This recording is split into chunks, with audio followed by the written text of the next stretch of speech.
So hello everyone.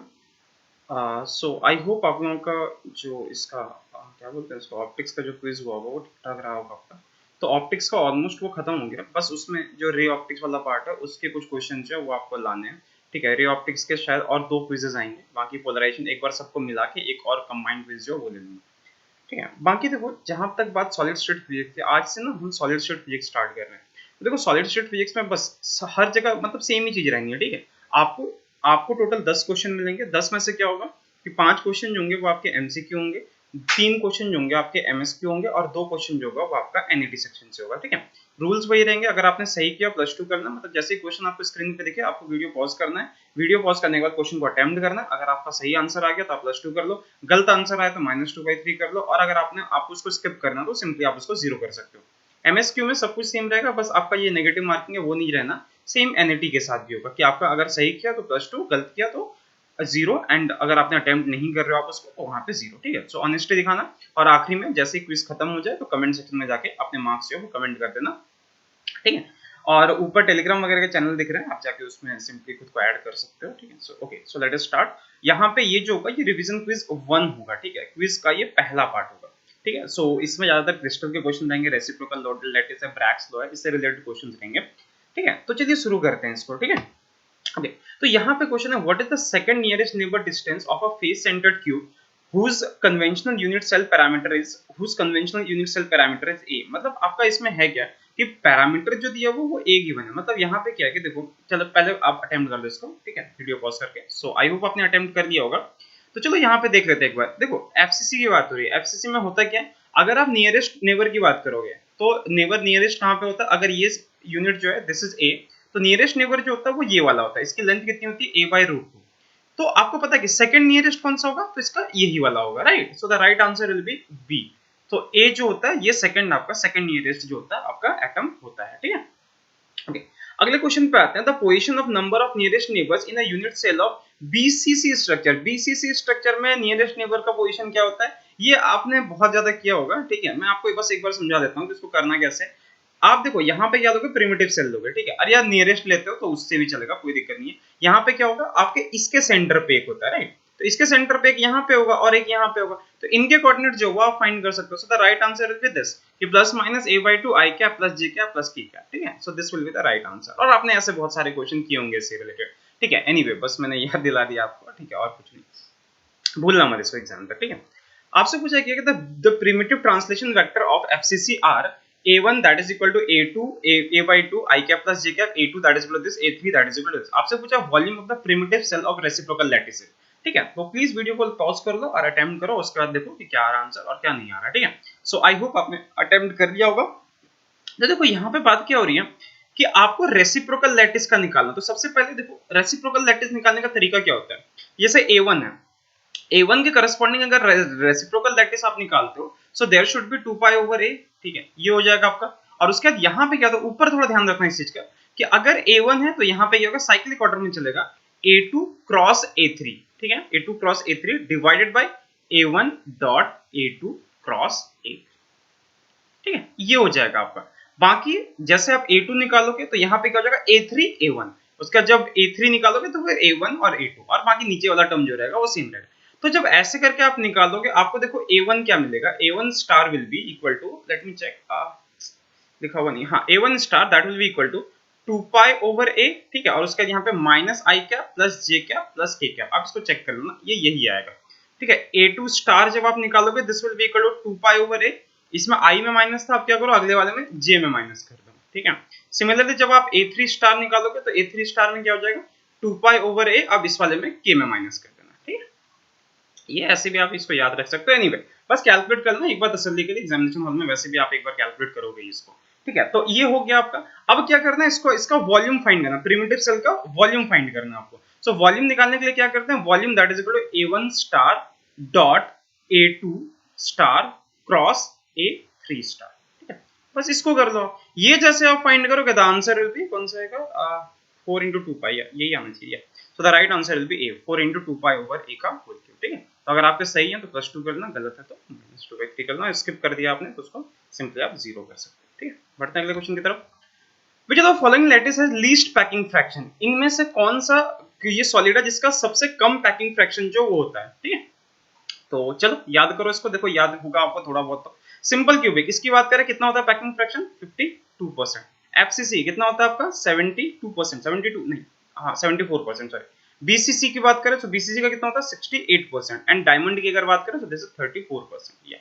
So the right answer will B diamond. सबसे कम जो packing fraction होता है दैट इज ऑफ डायमंड। और अगर पूछोगे सर पैकिंग फ्रैक्शन क्या होता है, सो पैकिंग फ्रैक्शन का मतलब हो गया कि क्या करना है यहाँ पे कि जितने आपके ये हैं क्या बोलते हैं, मतलब एटम्स ने जितना स्पेस ले रखा है यहाँ पे, एटम्स जितना स्पेस लेंगे डिवाइडेड बाय यूनिट सेल का जितना वॉल्यूम होता है। सो दैट इज सिंपली मतलब वॉल्यूम ऑफ द एटम्स, मतलब जितने एटम्स होंगे divided by the volume of the unit cell, ठीक है। So the right answer will be 34%। और अगर आपसे यहाँ पे पूछता है कि सबसे ज्यादा किसका होगा, तो उस केस में यहाँ पे आपका जो आंसर होता है दैट इज एफसीसी, ठीक है। So the right answer will be C. और अगर आपका सही आंसर है तो +2 करना, गलत है -2/3 करना, और अगर आपने स्किप कर दिया तो सिंपली 0 करना, ठीक है। अगले क्वेश्चन की तरफ बढ़ते हैं। विच of the following has BCC structure, इनमें से किसका बीसीसी स्ट्रक्चर होता है।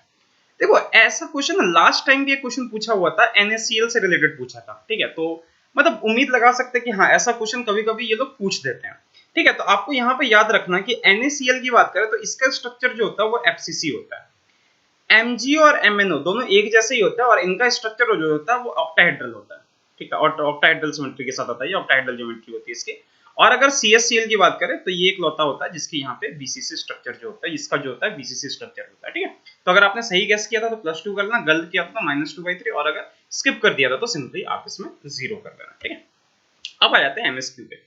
A 0.71 angstrom wavelength of X-ray is diffracted with a simple cubic crystal having a value that is equal to this for a plane 100.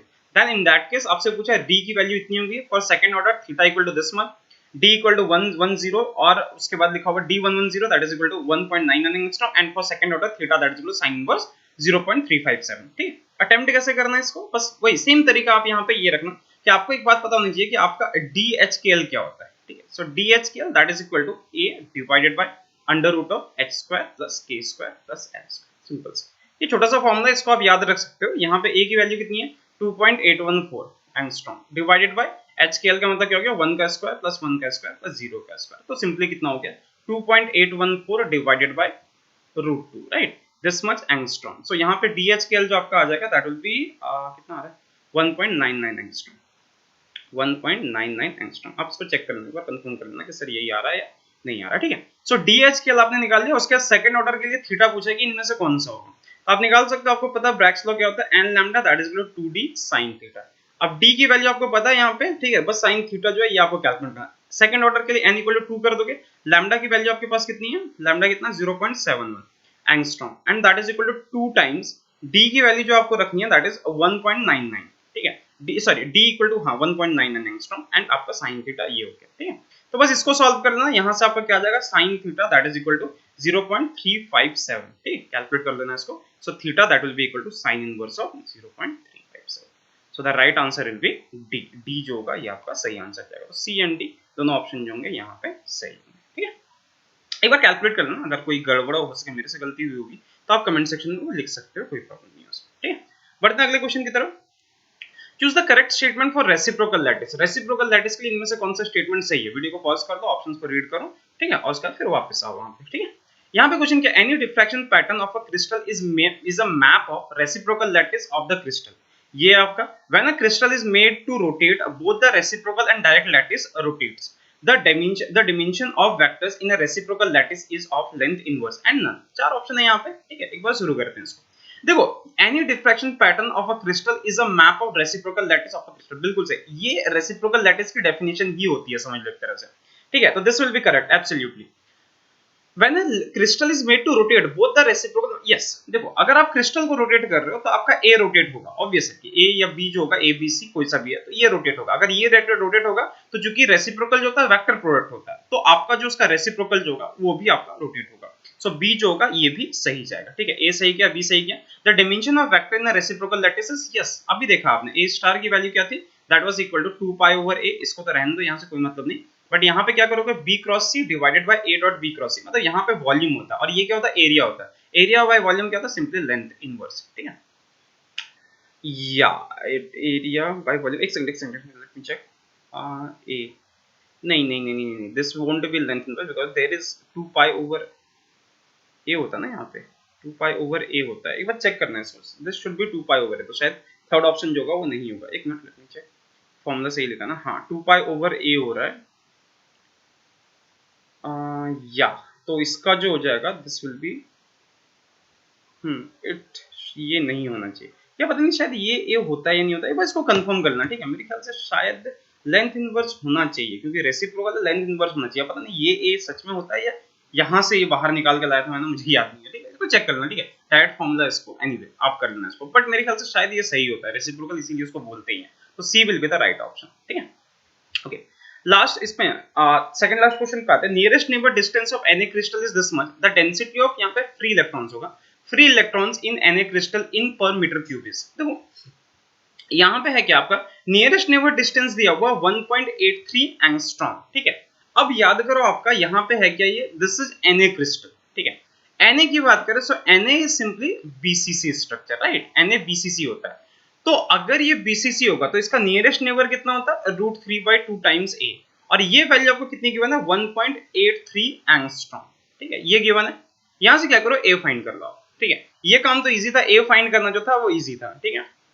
एक question छूट गया आप लोगों का शायद, अच्छा ठीक है, उसको आखिरी में करते हैं, हाँ एक क्वेश्चन छूटा हुआ उसको कर लेंगे अभी, ठीक है। तो यहाँ पे समझना, आपने ए जो है उसको निकाल लिया, अच्छा ए जैसे ही निकाला आपने, ए कितना निकल के आएगा 2.113 एंगस्ट्रॉम। अब आपको क्या बोला है कि यहाँ पे डेंसिटी ऑफ फ्री इलेक्ट्रॉन्स निकालना, तो आपको पता है कि एक Na जो होता है उसमें एक फ्री इलेक्ट्रॉन होता है, राइट, एक फ्री इलेक्ट्रॉन होता है, लेकिन थोड़ा ध्यान से देखना, अगर आप BCC की बात करोगे तो BCC में 2 Na एटम होते हैं, 2 Na एटम होंगे तो यहाँ पे 2 इलेक्ट्रॉन होंगे, तो जब डेंसिटी की बात करोगे, डेंसिटी कैसे निकलेगा, so that will be equal to 2, मतलब number of electrons 2 divided by A cube, ठीक है। A क्यूब का मतलब क्या हो गया, A आपने यहाँ पे निकाल के रखा 2.133, सो 2 डिवाइडेड बाय 2.113 एंगस्ट्रॉम का होल क्यूब, ठीक है। सो डेंसिटी आपकी निकल के आ जाएगी 0.212 इंटू 10 पावर समथिंग कुछ इतना एंगस्ट्रॉम, ठीक है, तो वो चेक करना 2.012 तो एंगस्ट्रॉम क्यूब में अगर आपसे पूछा जाएगा तो मीटर क्यूब में नहीं आना चाहिए, एक्चुअली एंगस्ट्रॉम क्यूब में आना चाहिए,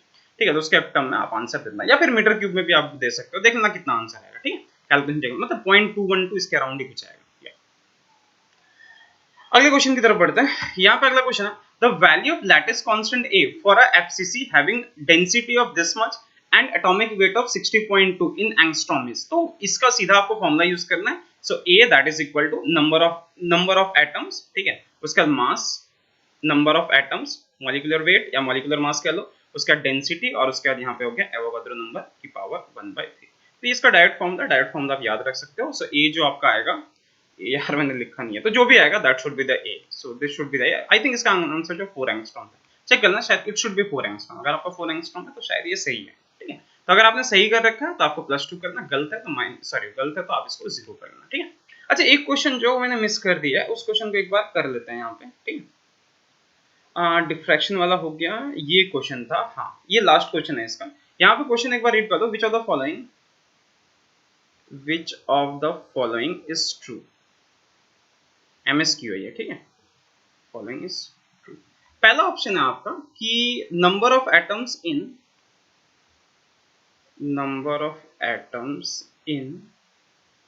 यूनिट सेल आर 4, उसके बाद बी यहाँ पे हो गया packing fraction that is equal to 74%, C option पे आते हैं, यहाँ पे दिया हुआ packing fraction is 68%, packing fraction of FCC that is equal to 68%, शायद आपको पता होगा FCC का कितना होता है कितना नहीं होता, और डी जो है आपका number of atoms in a unit cell is equal to 2। तो सबसे पहली बात, अगर FCC की बात करोगे तो FCC में क्या होता है आपको पता है कि कॉर्नर्स में जो होते हैं टोटल 8 होते हैं, और इसका कंट्रीब्यूशन कितना होता है 1/8 का, सो 8 इंटू 1/8, फेसेस की अगर बात करें तो टोटल 6 फेसेस होते हैं, कंट्रीब्यूशन 1/2 होता है, और अगला जो बात करेंगे एक तो ये हो गया, या simply so this will be equal to 4, तो आपका 4 जो है ये तो सही जाएगा, एंड पैकिंग फ्रैक्शन अगर इसकी बात करोगे सो दिस इज सिंपली 74%, तो पैकिंग फ्रैक्शन इसका होता ही है, राइट, या सो पैकिंग फ्रैक्शन जो इसका होता है दैट इज 74%, तो आपका ऑप्शन ए और बी जो होगा ये सही हो जाएगा, सी और डी जो आपका गलत है, तो अगर आपने सही किया था +2 करना, गलत किया था तो आप इसको 0 करना, ठीक है। तो यहीं पे इसको खत्म करते हैं एक बार इसको ना, वो वाला पार्ट टू मतलब 2 पाई बाई ए, मेरे ख्याल से ए जो मैंने ले रखा है ना, एक्चुअली ए बाहर आता है because of the volume term. तो आप इसको एक बार चेक कर लेना अगर ठीक है, मतलब मेरे ख्याल से सही कह रहा हूँ मैं, ठीक है, याद मेरे को है नहीं फॉर्मूला, ठीक है। सो बस मिलते हैं अगले सेशन में, इसी का लेवल 2 होगा, ठीक है, कल तक आ जाएगा, कल से पहले ही आ जाएगा, ठीक है। सो